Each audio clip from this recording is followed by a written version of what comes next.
Anyway, somebody, but the animal be and sir, and Mampani, the Omei Tribia, a woman, and the Ebe Communina, who is Samako Tuja, and I'm swam, Sheba for Dono, Dom Kumani, Dom Duono, Ubi a China General home. Benoka say good afoso ene penibia ene eba monyosem ene munkomodia na dwuma bobio mampani nsem ya wono so akere na adwe wo ho na ebe kwa kaso ne mpotam a sukuni akwadaa nkwadam yenumpo a wonom so omukodi akokansie ewo gada nipa bonfo mra nuwa makomako nsia akoto ahye wonom so ne omade da me wi ase ya kire mu bi ama bi nso adwane ye bekota kura de ne mpotam Benoka say CDD Ghana edwo dwumadi ada ne da nyina wo hyase ya wodi no wodi bi ahye so munkomodie obetene nwumere yi ye bekwa santemantam so wate se kwa mekroma suapon mu de suani bi wo ho bayo afefe wa film na nkra beto dwansa posifo de krata beto montin so sa brantia odi sa adwuma no ya che no ya besa akọ na de yaboa no ho no ye de abreye na fe ye ne munyina ache Facebook live ye ne mo na betra ho sanso na YouTube eno so ye ne mo na betra ho madwe nkire ne afa afiri ho na che se aye kama na nwumre yi apesema kafo a ye se adwa ne ye bi kase ye amamo no ye mme obri ye boa Phantom from mene nana ade munonkum Holy incessant spray and the coil we eye nnomienu na no eboa ema aboa ntontoma odi ni panya odi a 3D ba no ye tuna efri yedem abre beda ne anya somdwie sanse na sa woda na se bibi hawadwe no anya na ni yade be chena yade o se da se ne bia da no da yie no wo so da ye pa de echi an ho dendenden no koda dwuma so na obetumanya na chese enam holy incessant spray ne coil no so sa obeti sika si dan ubawie na waye ho adwuma nyina wie na onya sika emoso de na wansi kura nkeye eno so nti DBS adwumaku no ho maw fo ani kire o maka kire no monkoka ho asem be boso kama de amaw ene ye ka sika e beje wo no beka kra bi eno achi ham chichemu du na ja ye de ahye obotom se fa na tafre mfirihia duwaranti ene ye sa de tachire de amaw nti Kalan Plus inchense no eno na ohia Franco Trading Enterprise wanum free di dwanye ne ene ye phone sine ho akade no ye de abeguo chapo de ohia bia obenya dedefo air conditioner ho CCTV camera ebi wo ho smart TV na opa ye de bia ba ene ye open fridge kura na chest freezer ana refrigerator wo ho washing machine sunie ena microwave oven ne blender nyina ye de abre waboboa no pe na okọ Franco a se gu ho ankrofo gu suonie na nso wato de atuaka ama me ne wan se free yade benye odasani onipa ba yemne so na free yade ya obenye odasani so na yade kro no eno nti tonti na 74 we no eyaduro before nsa no yade aba no bi nanyi wa ho odene nipadua akwa ni nyina besisi so kama wanya ho odene ama da bia da watimi akọ adwuma so high sense everyday prices for everyday people sisi omunyuma pa ne pa omutonti omatretre omakwaba mu miamya hodo ni nyina chese uwura ho a ubenya bia to na omo ne ma no ekutane oma miensa se de bia meka kire wono wono de home appliances no eche papa obi a to bibia beka kire na ne bo no so nye den eche ewa hodene entwe nyina ma hodin bebre na wo de di dwuma nso a o ha obi eni akire wo mre MTN se men kan kire se phones na wo pe na nso sika ni ho ade betua no mprempre wo ma ye nhihye kama ya to din pick and pay later fa na kire watua dial star 170 hash no awuram tu wo momo no so wura ho bo so be ka kire se loan menu ba bia atwe ho no se wura ho a edo be kwa kodur phone na ohia ni nyina so na fe wayi bi efiri bosume na akopin bosume nsia no atua ka wie na fe okọ tentententen o ho ato fufuo party nyame ya domo a kire na wotwe pe den 6 match afofida bra na bedi fufuo yese bra na bedi fufuo de ohia no warewa wo de for warewa bra ento ase na bedie aburabu no besu ankate kwai besu abekwai besu weren kwai besu aburabu no besu nkwa bai na fe live soup ya ebesu enti oba na te so oba na ni GMC obo na udidie na o san kwan na yesa bon nyimpa unya no ba bia agisa Adom FM ni Adom TV pe na abenya no fufuo party yo hia ene warewa nyame Adom 6 match afofida yi ye de brew awase odasa no sin ye fe na ya akono na wanya president amfa atwi na akofa bi woro bi akotwi a wo sin ba ye den enti se obesere ama obi ahunu sampa wo sin efe akono de a eye president fatwi sin ebeyi nkan bi a wonu na firi ho wo sin ba ye den emo wa wasen ase ni nyina na ebekọ na fe wanyu ho den se anyu makro na kutie mu na kase ye de brem afe ye nye bre na kase no yemo enwuram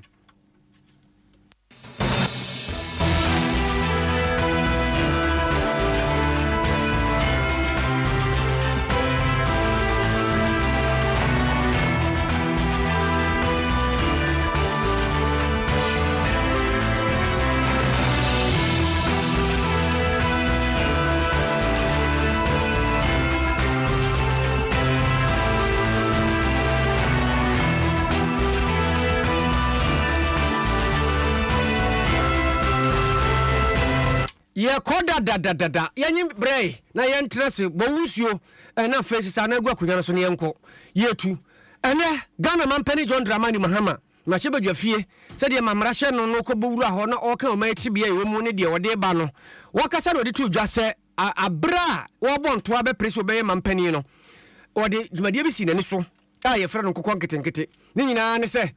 de beye ne yankrasi yamfa sika enkwa amano ne nkokra nkokɔ ema mawie no se de beye na jaha ya nkokɔ be gina o mana so nti do de nhyehyɛ no ba yo maburu no so bi ho a obepese obeye nkokɔ eno na beye na dwuma enti nkokɔ no ne yanketo no saa no hwɛ mususu no na ja wo bo ho modena wo kasa wo hia nkwa edi bebro no waye no na kyese kakra boa ne nyini no na sika ba na nkosua no woton bi woton na sika na hye obotom na za akokɔ no so du ba bi na sa opese okum bi wi na wawe bi ne nyina nhyehyɛ ya mampani ode ba enene na ode atu dwa se ogyinam oso ogyinam pa wose wo man yo ha mu kyekyemu adu okono enum aye nkokɔ a ye die no de yakɔfa firi kwasikɔ kuro mu ba na wose sika ewura mu no nya sika atoa million nko a $100 ana fi bia ye kra de kɔfa nkokɔfuru ba mai mu ba wie wose adai we ni nyina nti ene ne abede se nkokɔ nketenkete nhyehyɛ no bɛma na ye adwuma na boa ama ye nya kokɔ pa kokɔ mo adi ne kuro yim. Farm to table project will eliminate poultry imports and increase local production.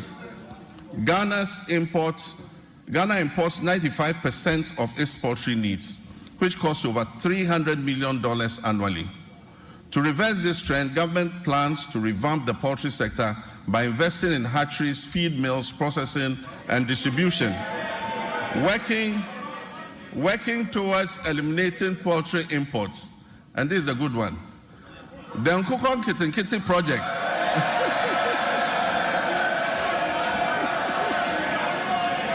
We actually have a project called Nkukon Kitinkiti. The Nkukon Kitinkiti project will cover 55,000 households producing eggs and fresh poultry for the market, and it will help reduce our $300 million we spend on importing chicken annually. Ghana mampani John Dramani Mahama nsɛmwene ɔde tu dwa no ebi ne yɛtete ho ama wo no na nsɛm koro no mu mampani John Dramani Mahama ne mmara hyɛ bedwafie na nya asɛm ketewa kora ne hɔ ayɛ dɛ ɛne wokɔhwɛ dɔm ketewa ne wɔ hɔ a wɔ mu nyina ne tuntum ɛne de obɛhyɛ siw tu tuntum Africa wɔ so na ɛhyɛ no tuntum ɛne wokɔdɔm kɛseɛ so a ɛne fitaa emu jalabi a emu fugu ɛne keka ho na mampani ɛkasa ɛne ɔkyerɛ mu sɛ watena siye hunu se ena anu ada ne ntu abom kura wo hyebɔ so wɔba ne Ghana kɔ yɛfa so yɛ kua yɛ no bɛyɛ na ensakire etimi abam san sɛ afi bia yankra nuane mfiri nkurɔfo ama so ama ɛne million no mienu we no ɛyɛ America dollar $2 million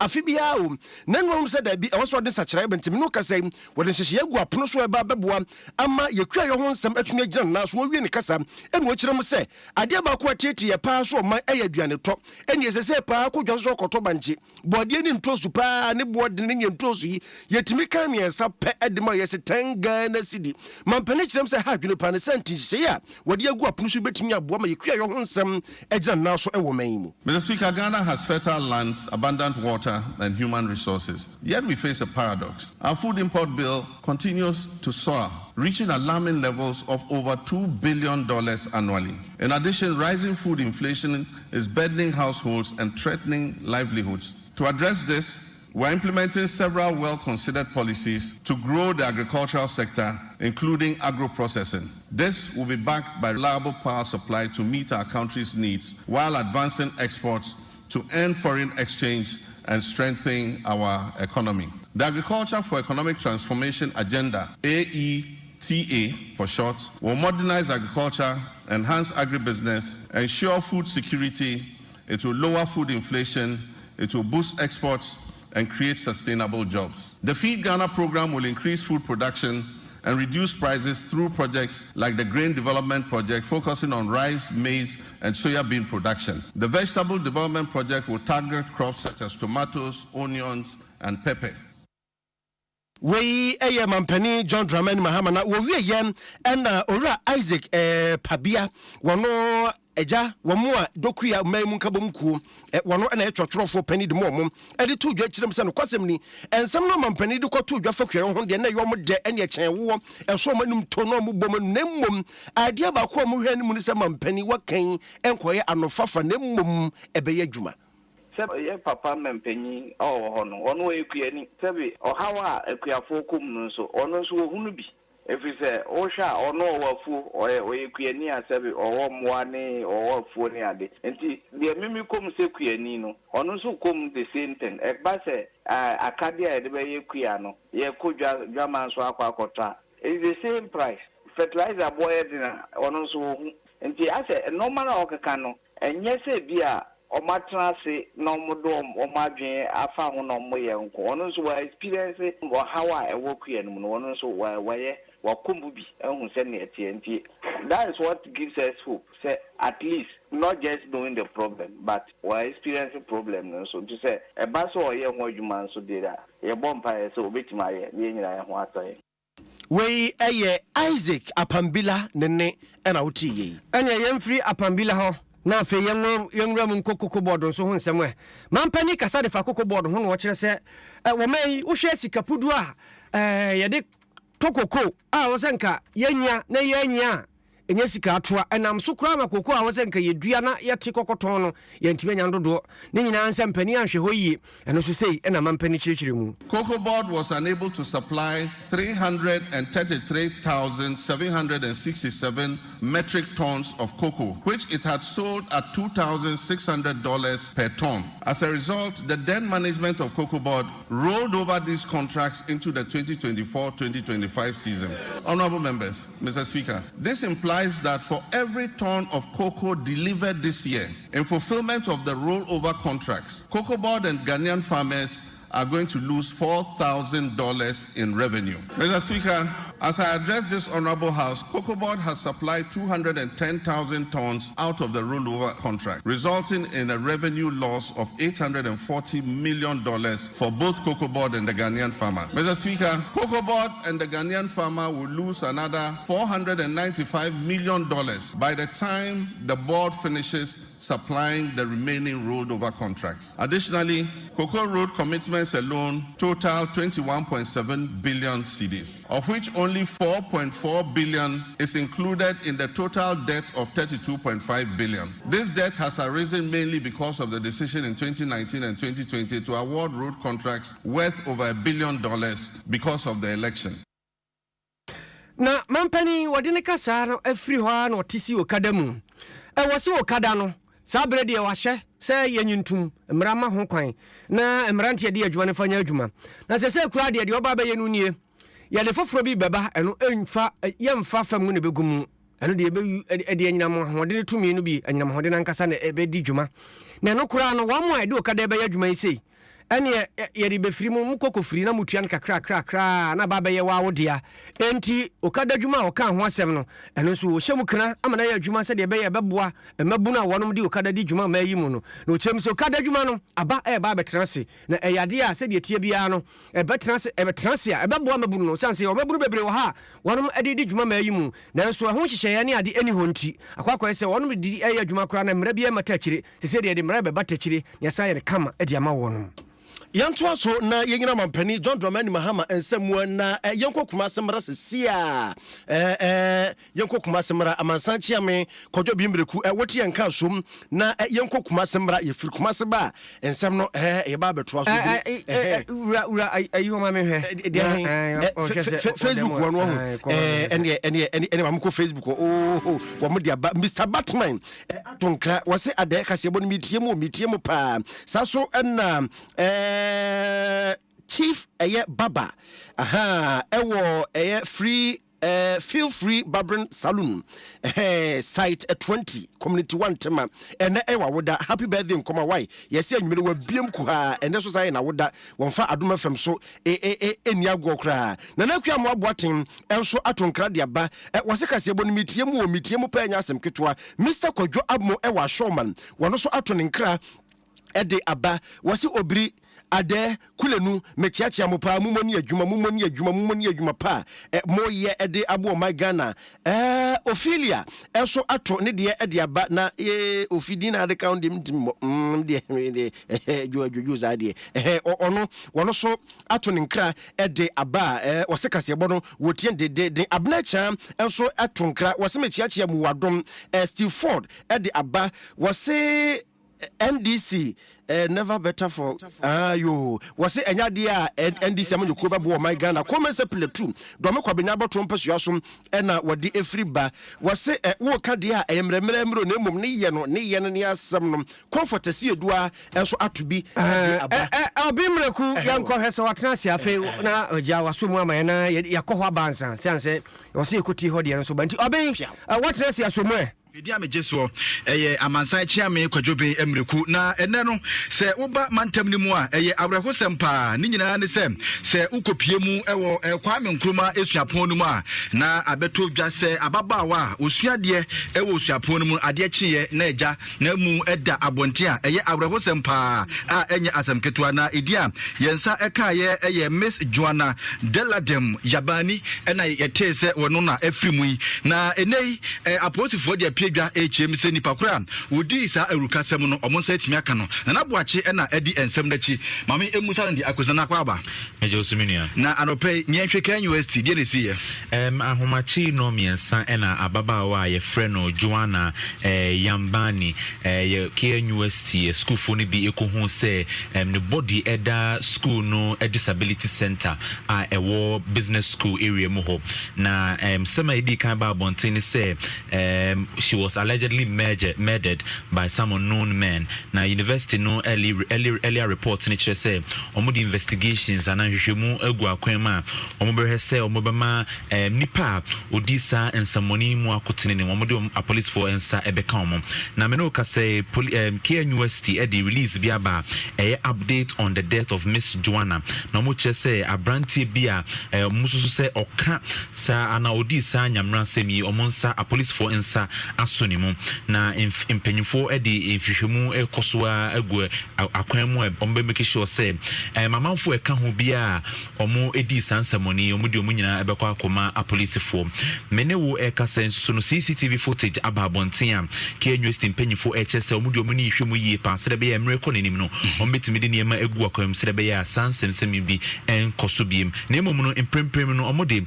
over 50 police officers no deploy mo a chese ebra exams ekoso KNUST amanfo abra omo be wi echena ni nyina ne mra ekọ nanim ni nyina no police officers ebe patrol university campus ni nyina 5 mobile police patrol teams so from the anti-robbery squad and so no omo de omo nyina ba be go KNUST suaponim omo de 34 patrol officers from the SWAT team in the Ashanti region and omo de omo so aba be go KNUST and omo so the additional security personnel omo de omo go strategic points or KNUST on campus and off campus and almost also the a photo kakra ema addition for no especially in this moment school for no etro or moment semester examination and are going forward and so no they are meeting me I am almost say school for no enanti mum they should be working in pairs nipa mienu miensa bia wonya oyonku bia na woni nenam na omo avoid working in dark places na sa ade sa mo hwɛ sɛ mo befa kwan ho tene so na mo nkɔfofa fa ba bia obi betimi ede mo bɔne na omo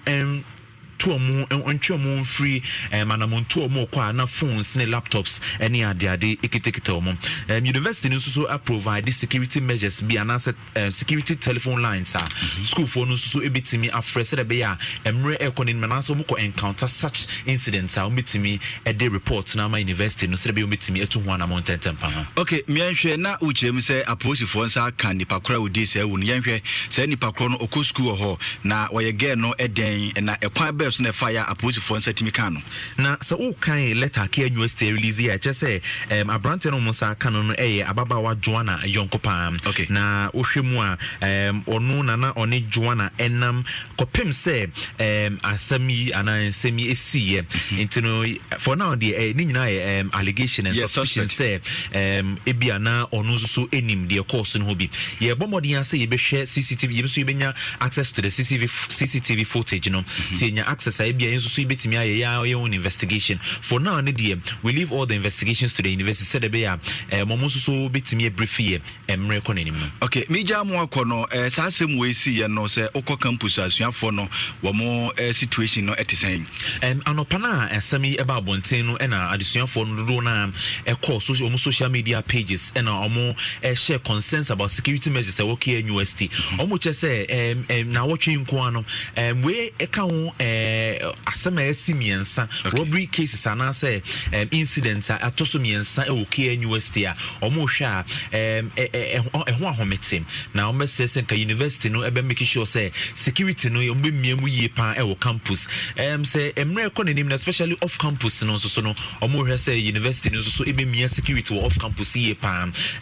ye who release from Katanga University hall and yasanso who release from Unity or ye Kunti nyina say almost say university ni so be tighten security e wo campus and off campus say be emre economy no ye ntimi encounter such situations ni bi say a final year student of this kind would not have to pass in such situations. Anabuache dankwa ya Dominia medase ene amaneba odi abesumye ntino me amenia nana buache dankwa na ya tenenka ya Adom na ya tenenka no na ni nyina ne se arehosama esiye ewo Kwame Nkrumah suapon mu enedey na wache misa posifo ensa etimi aka nipa foni bia ja we no suspect ayehwe animu se CCTV ni betodwa ebehu nipa property a otimi edi seru kasem no maminwe sa ensem we nyina ewo enei na mampani His Excellency John Dramani Mahama wode nani ekopie mu ewo Ghana mra hye bedwafie ede omano yetebia ekoto yanim na ene ensem de wabru bisupa sanso a kire se ne adwumaso dodo na wo ho a oba beye asemi to fom ape na Adom kase na nwumrei yetisi fom ebusa ade hye wasantemam se ene de di nkan a mampani atiasi fom a wode omano etebia akotodwa moje ne sen asama kan efibie ni aka efo no ye be dede wo ho saa ene fie na kosi next week deda no be ye wo ho saa so asama ha makan waka asem papa ahye me nkunan nti o ya ban papa me ye Ghana ni ba me ye ndisi ni so kan na enya meka ho asem. You know, no government or no president has inherited a smooth or a resilient economy. De na ordinano na aka but ye de ehunu hwe ahoche na ye wom na no na ye wom eno na ye wom but wo se obesesa no but ye nya hunu hwe ye de nanim ana ye hwe se niam abeba fo mama ye dumso ikura no ha ase a eba wo so wa nya betena konwan so de do so no na aye kura no wa ye fu so kura na wo na ise wo na waba wo na ise wo fa kwan bia so na wo pe kwan a wo be man light sem no so agina adehye bia wo mo ewo Asante mantem ha ne yate wo mo anu disem ede afa mampani John Dramani Mahama ne ni State of Nation address ha wode ekoto mamunu nyina anim no ho na se ukopie mu ewo KNUS papai ni din ede ene Professor Edu Jamfina ochem se wo mo edi ene Department of History and Political Science anim amene o mayehwemu ede afa MPP wo mo entwodi a wo mu diye ewo afimpinu ene aduonu enan abatuo no mu na ebeto HM se omunko fom tietie fom na pado na eche se ohwetua pan mu a MPP boni din ewo afira etwam abato no ka ho binti ena man pado na eto aba editia wo na bra woni Adom Kasiebo nkomo no kire mu sei. The running mate in any political party should potentially, if not galvanize support, at least serve as an icing on the cake of the campaign. So, satisfaction with Dr. Prempeh as VP candidate to Bawumia further emphasizes several things. The data on satisfaction with Dr. Matthew Opoku Prempeh's performance as the vice presidential candidate showed a predominantly negative response from respondents. A significant 36.31% were very unsatisfied and 6.35% were unsatisfied, indicating considerable discontent with his performance. In contrast, 24.39% of respondents remained neutral, suggesting uncertainty or indifference. Meanwhile, 17.69% were very satisfied and 15.26% were satisfied, reflecting some positive feedback, but not enough to counterbalance the dissatisfaction. Na watwane nkase so ede afutuo se ema Dr. Matthew Opoku Prempeh se amanyosem no ye no ene ekwan bebre ho a ye fa so enti se ode ne ho ebehye amanyosem a wogina so ede afutuo se eto nanim. elections and politics is science. And so today we have all seen the outcome of the elections and we saw what happened. So it is not time for the NPP to be beating its chest. It is time to learn, relearn, unlearn, and to look at the way forward to make sure that the party is properly positioned in terms of its candidature and more so who becomes their running mate or who stays as a running mate in looking at the science of what Ghanaians are looking at. Adeshima opanyina yatene nkan ni din de Professor Edu Jamfi se okọ Kwame Nkrumah esuapon mu a asoye a wo mo na ehwe abakosem ne amanyosem so papai na etua no a ye no ebo nkomo mpani si akwa tenti bia no ewi abon ha dam kwa na me din sem ni nyina esi dia me geso eye amansan chia me kwadwobi emreku ene mi chief editor Kofi Edomfe ene bo machi do woni kakaku abrante nante mu so mu onkra yasom wonkran yakwasantimantem okofa bana yensantinsim na mampani John Dramani Mahama and the State of the Nation address no yafanto so ema atiefo and ye nkrofo tworoba en makokuma sentemo etoda biasa na na sa na sie na mampani John Dramani Mahama na mrasebedwafie ene wogusu a wokasa ene odeto so ekire mu se ade ba ko ade na koma so pa ne se ene nwumasua ho nsam ebetimi agina naso ewo man mu ene okasi su dua okani prenye premfa se Free Senior High School has come to stay wontwamu china eno koda nchen enkwada ene wahya nketenkete na ene kindergarten ne keka ho no enya afi no mokotena classroom ne akokere mo a lion has a day, it has a big head and a very no kwada bizede ye the ICT abafkra for susua de no e be hyase won kwada no se de be ya wo munyina enyo mo adefoforo kra. Mr. Speaker, even though Article 38 of the Constitution guarantees equitable access to education across Ghana, 30 years after the free compulsory universal basic education FQ program was implemented, its full objectives remain unmet. To tackle this issue, government will redefine the scope of basic education and introduce the Zero to Hero initiative to enhance foundational literacy and numeracy. Additionally, ICT training will be integrated into early childhood education at the basic level. Over the next 3 years, it will be expanded to cover at least 300 classrooms, 30 centers of excellence, 1,000 teachers and district teacher support teams focusing on the teaching of mathematics and literacy. This year, the Ministry of Education will fully implement a new curriculum for senior high technical schools and STEM schools, introduce a standardized national sign language for hearing impaired learners from kindergarten to SHS, and review the kindergarten and primary school curriculums. Mampani John Dramani Mahama wiye eno to so kire mu se ye wa kyerɛkyerɛfo bi wɔ hɔ a ene wo wie school abuanse ya postu wɔ mum ne na kwahye kurase bi tu ensuo betwa kwantenten ansa no anya nsuo toda kura de obedie no gise no otwa kwantenten ansa no anya baabi wɔ ha mbekɔ na light ni hɔ akwantempɔn ho nsɛm nyɛ baabi a kyerɛkyerɛ ni bɛnante pɛ firi ansa na wakoduru school mu hɔ akɔkyerɛ nkura de nya asɛm kitwa de senti wɔde adwumadie soronko ɛba ene sɛ adwumadie no wei allowance soronko be ma kyerɛkyerɛfo a ebekɔ nkron ketuom eno no ha mu tikyemu aduonu eno de be ma wo mo. We will establish STEM and TVET schools in underserved and peri-urban communities. We will provide scholarships to brilliant but needy students in deprived communities, especially for study in law, medicine, and engineering. We will support Islamic colleges of education with infrastructure and logistics, and will enroll youth in Zongo and deprived urban communities in the National Apprentice Program and offer free technical and vocational training. Mr. Speaker, it is important to continue to retain and motivate our teachers in all schools, especially in the rural areas. Government will begin plans for the implementation of the 20% allowance for teachers who agree to serve in rural schools. District assemblies are going to be involved in this scheme to ensure that the teachers are present and teaching in the schools that are selected.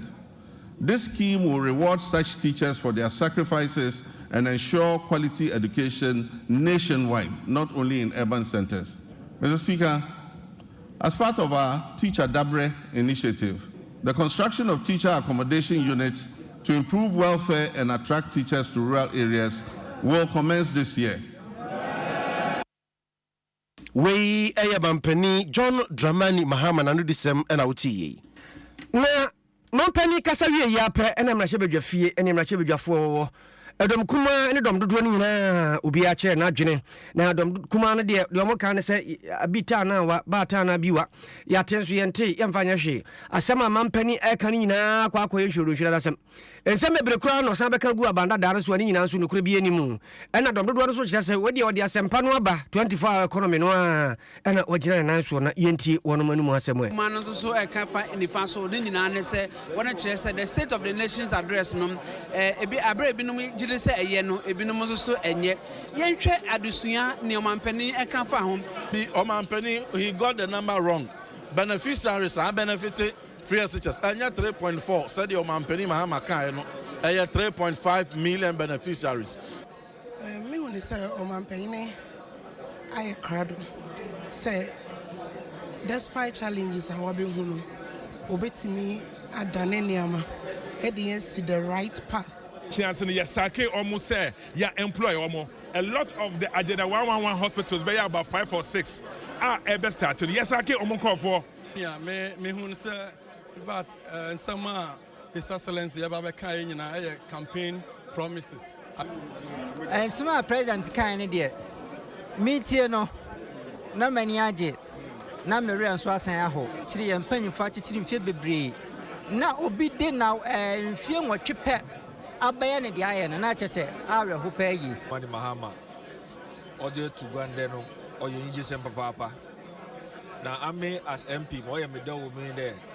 o make a bold statement and mampani ankasa no ade ɛsɛ ɔno amu no ɔde n'ani bɛto nsɛne ani a ɔne Ghana mabu ani ne yie through the actions of the chief of staff. I mean, President John Mahama yakana asɛm no dada na ɛnyɛ foforo bia sector wo hwɛ ɛka a ɛno nso adokoro yɛn ɛwɔ hɔ no mo ɛm sɛ yɛka Akufo-Addo legacy a ɛyɛka legacy ɛno na nna no Ghana for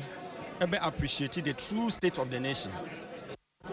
so the be ya yɛn nyinaa no yɛbɛbresi yɛ ho and he pinpoint that side Emma, money has been, voted for $10 billion. I said you create atua pansama. Na na seminar ne so mpese obeye okanibia. I say enyoma obi aye enye no se na daje aka. Ye ba afi we mo. What is say WAEC West Africa Examination Council nko say Nana Doni na ban e di omoka 180 million Ghana cedis. Me ka say o man no asay obetu ebra wono sika obetu ya odi tuatua aka no eya aban na ejama o the policies of His Excellency Edebano Edimu Osha Agenda 111 ya or say 1.7 billion in the year yentimi nya saska no because o man yedin one way the state of the nations address John Dramani Mahama omampani Edebetu Jame edi amejiso yo hene amponsa kakabo Edebesia na mrasebe dwafiefo ekere wadwene wieye na Adom Kasiebo sɛ dabi yɛbɛkɔ na yɛne guta president Dr. Joseph Obia kodi nkomo sɛ ɛna no dansa na mampani kura di so na yɛbɛbɛ wɔ mo ankasa to mbo ase ɛtwerɛ krata de bɛto abɔntene kyerɛ mu sɛ wɔ mo hwɛ wei ehwɛ wei nim nyebu so pani sɛ mampani bɛkasa wieye no de no mo pɛ wɔ mo nsa kan na so mo nsa anka ne no ɛna Dr. Joseph Obia ade atodwe kyerɛ mu sɛ mampani na nhyɛ dan come into details into the CRD. Woman to mean Cassa expectation, woman your name, woman can say. So for her Messica, some swabba, na any or may acquire Messica or Bible to Jandia, woman you descend pen for Domsuko, na and no baby, and no bone some pa, mampaning, war, you know, and that's one you know. O mampani SCC bia se economy no crisis said the TSC no na mo no san ejitu mu se private sector no so no sambe no yeso ye struggle eninti o shebo se ekwan bia wo prefer so a obetimi stabilize the economy so obeye na businesses so yenya yentoma papi efra na okasi so dua so bio ese or the strategic policies ebeba na abebusu local industries no women's banker ya na ye kan wasema ye ma no dodo na no any GSA ebeba so o she hombo se obe establish enti na so far the efa ye yenyumadi hu eno na o kasi so say ye be economic dialogue the details of these things no omo ebe to ombase na omo ne discussing na so far as budget no ba no de ye be twen na budget no and the be details so ati ba say omampani be che se bi yati wisu ye no eno be ye ti eno an say ye be twen na ye ready budget no na de be free ma ba no ya ka ho asem. We Dr. Joseph Obey wano ene guta president ne na tie na owie ye na Dr. George Domfe oye economist wade to dwa ekire mu se mampani John Dramani Mahama ka asem ba ko bia no ho nko ade wade ne nya adwene ba ko kura ne ebuso pani se asem ben ene o kire mu se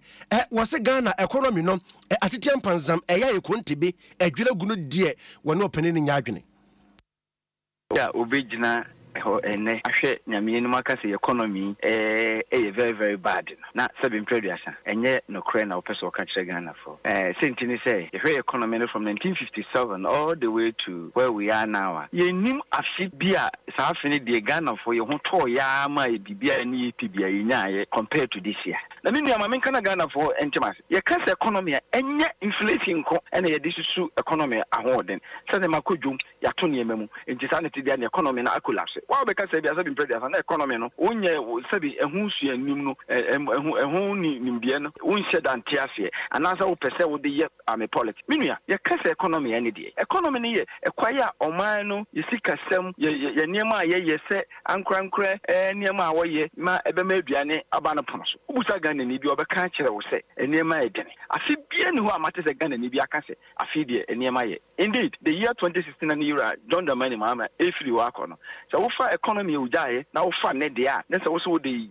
wo kanya me so no krepa de a ene ne de no wa hoden eche de onu uja ho ekoye because su dua ba ko a ye de kire economy bia hoden ena bruni friend growth ye hwe ono no average growth no na wo de compare na nsenya kra ne ma afa na wotimi wo se sabe na economy na hoden no de ye di ni susu ya ye di growth ena meja no ejira ne na so last year de ne ye hu the first quarter economy ni grew 4.7 second quarter 6.9 third quarter 7.2 enti se wo keka we nyina boma economic growth last year no eburu 6%. Ono so work on the economy new grow 3.4. Na me nua wane o Ghana ha wonim say 6 asunche 3.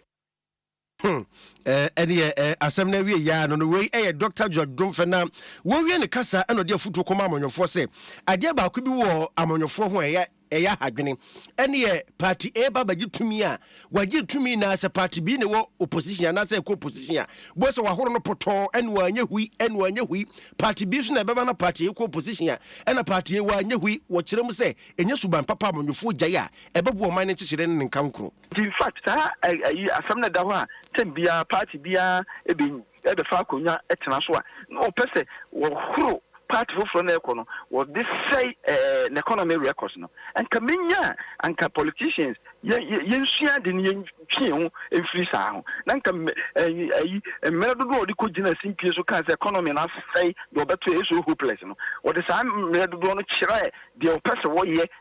ebe economy na tinye gina ha me fi say san komo no mum na sa brinka ye nyina ye peti Dr. George Domfe nene ena wuti aha Adom 106.3 FM ani odru fosu so radio fosu ono so dem atese ono afabie yenu ana makwa aba sana Unity FM enso atoyema ntam wasan potem muso yema makwa aba affiliate bebre kasi mbodi ani yenwie ne ekine bebobom dia kama dia mamo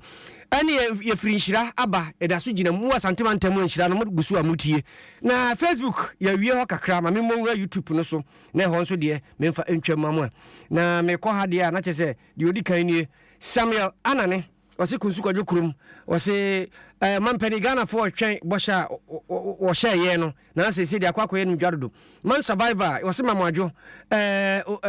mo amudidi mampani atem no mohwe yie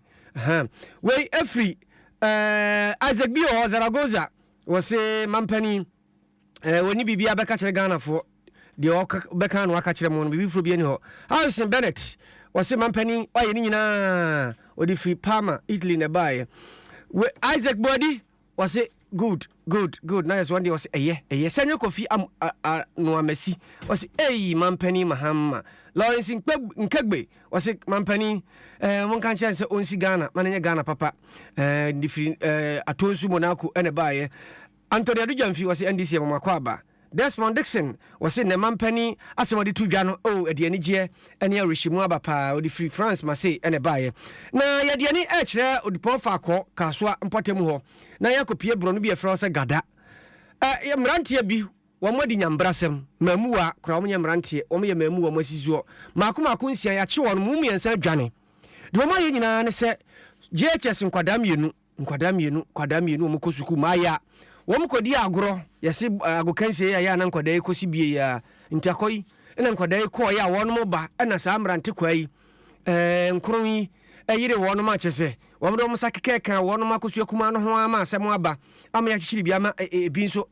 adwane yanko kofi aje ho na asemi won na nani di akiri wo mu nkyere kofi bo mu kyere na omo se ba ne sei obi ya ko ba ri nyane se woze omo ya entako entine uba patemu wa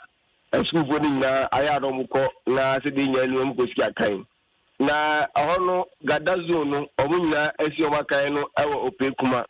na woze gada no bunkwan bi ofa ho a na tse wasi anota on patemu na wasi ope kuma bunkwan bi wonti no ezi of se obefa ka na odba kwan ya befa hase ni de ekwan wa entinkwara no efa bunkwan bi na jo omokosim ewo hono na wakosi wakan na emawe mienu omuni memu ani mienu omunyina we classmate for na atunze memu mienu na omuna mfo adika bomutimo pose ombedi sa abwane no enti onkwalai ekọ ya omuban be sa atam ya no na omuwi ntako na omuna nti omubanji akaka na omudu gada hono enam se honi ebomu kwan na ona ni side no se na emranji mienu na omuni mayo an enam no omadika ya omagense emawe omuno mbe bibi enti no modi kan mo na bofo enso abagina empatam wo ekwan so enti ememu anu eduru ono a ene abemba ene eduru ono an ana ememu enso no beka mi no mo ye nko no pe nyenhwe kan university genesi omode akwala no omotati omo no mo soso mu enti no ana emlanti ayire akwala no ba ko omode ni wura bush ni mu a omo start se omo no eda na eno ana ba ko do ye na je wo dwane to tumi fast but what corner ntibu aka ne say woni wadamfo enenam nje den na memu achi wadamfo ino mu ye bibisa enti ono so ekọ na akọ de ekọ so ani na damfo na chese so to na damfo ne kekam enti okodu ye na chese omabo abawe nikeda obugusu omono no den ne ete class doctor yes we are na we aba yes enti ono so eba no ana omo chi na ono de o chese omo na na nemum sabi omo de omo nsa ana hihia na afia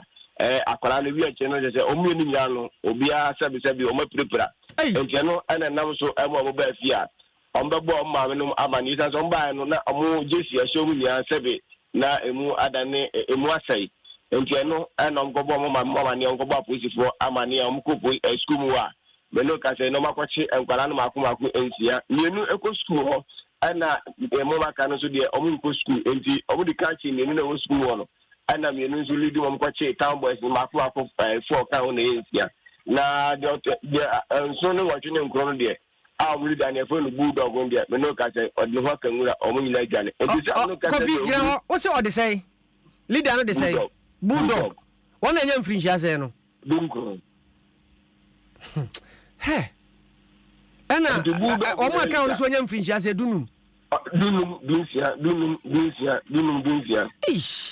ana nkwada na ma ya no mo ye o mo san so nya mfie sei nkwada no so ba ko onuka do Nigeria ni 14 years ana ba ko so 15 years just to from Kwala obri amana ni nyina JHS2 ana mabu anu so menu a ka ho no omo ni guess nya na classmate for etutun se no mo dika bo mutimo person on baby ento mo du ho na che mo dika aye network na dada ento mo du sa ho na no na che nso no abalangad twen omo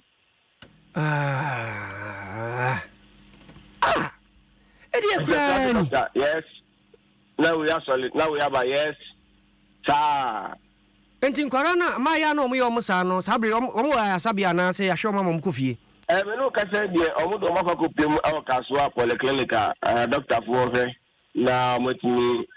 cross examination say dia doctor for just run text HIV test na tax test na kan nya na bia pregnancy test bia na nkwala ba ko budog ya onya 19 bia na obi nim dia akosi ndo mo run sa test so de be ya nkwala na nyimo ani wani mo hu ko mo paso a odo be paso nti sex ni bia omo ka so fa ko district police command obri bulldog no ono omuchi omunya ne chi ni bi bulldog ko radi nyame kofi yam fancy na nyame ya dom na se nya bulldog ne ni nuanom aka na chi wono ma won de wayi no wose nkomodiri mfoni ni ba na ba bi obia posi fo to monte so ne eche no sanse onsem fata se obeka nipa ho sa suban ekuta no eni din no kura da no so no sa de kura aba kofi yam fancy Matthew Obri.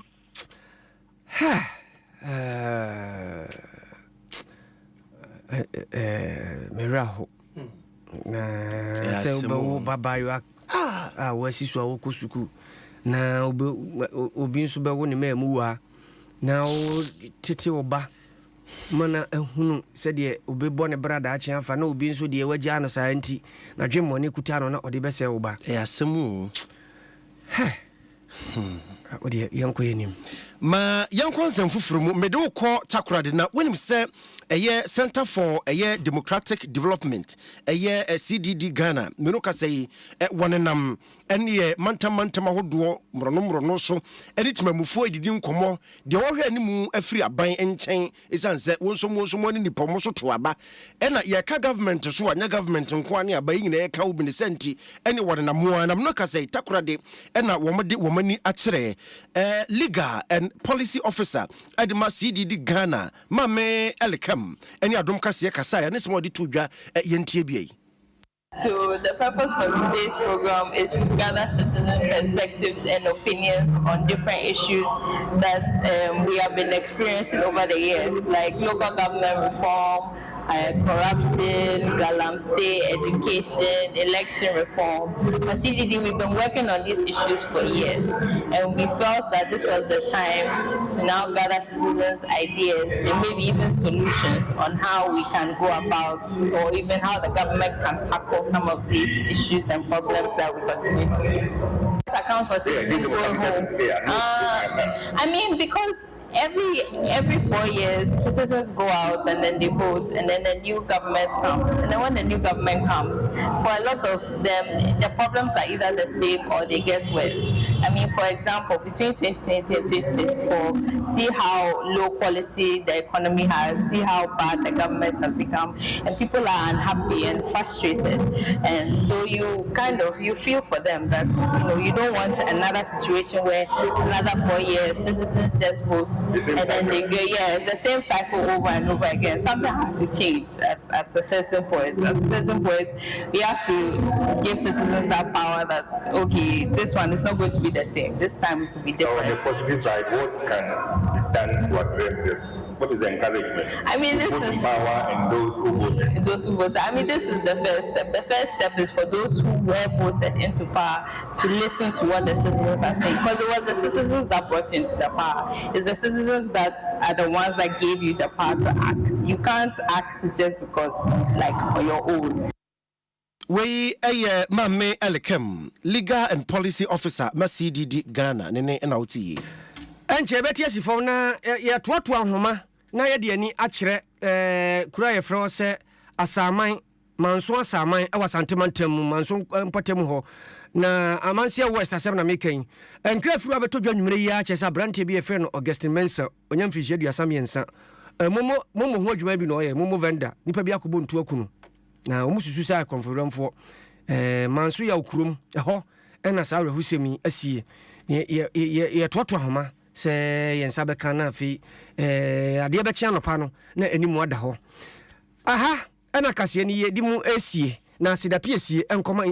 holy incessant spray ne koyo wa mo ya de papa se ne nansen ye da yitimi da sansen tontom eni gyina bre wo ye dem saa na mpaboa ne nkaboa efiwura no nyina wonom edwane eye se nipadua ho ba ye dene na da de nyina otimi akwa nti ya no 2074 ahodin wom eye nipadua no ho adwuma titru bia na osa ho aka obrabo ho aka onya mogaboroso ana yem kuru twetwe sisi so kama no ayi adwuma MTN wo se app no de bonwden download na se o download o eboa ema bibia wo pese o de eye bia no bia na ja o transactions bi udi momo na eye contem na se yebedi dwane akoto phones ne ho aka de dia yamfie ni nche franco yaje o matum TV kura na pa benya bi ho o se yedi nini na bedi senior bonwden pep student eno na ade chiusia ema ase eye 50 na ho de be mu de aka no de be chiusia no akire na ase afi mbode mu emo bonwden pep student na fatwi Hisense or say everyday prices for thank you with the asoso ampa eboa pa ene ye odi twusia ne se o se efi ayefita na fi ay kama sa anwuma kuoi ene so ya sene ma ye toa mu fidie mu fie ntwo no ni ntwi ahodo am wo so nyina so ma kase ye de brem obri yaboa Phantom from mene nana ade munonkum yan ene ye trans kenkan ede mamu production team no yodi animu eye kwame kule no sanso na Facebook live so hunu ye dia ene aseda PC Robert African wono ene de ebaaye ma remfi se kosi agima pambo se maye no wono na esan esem emaye ne nso na o se happy birthday enkoma ne ba ye friend Nana Poku onimonyamfo owusu o tema committee 8 o papa ene se yemfama wo o se happy birthday enkoma nyame nhyiraw o man kwatenteni ahoden na wakoma so ade nyina oba de ma ne mrem amen yes sorry sabrede sports page 2 and the ebrewo. The other day, I visited Kweku at his spunky new office to congratulate him on opening his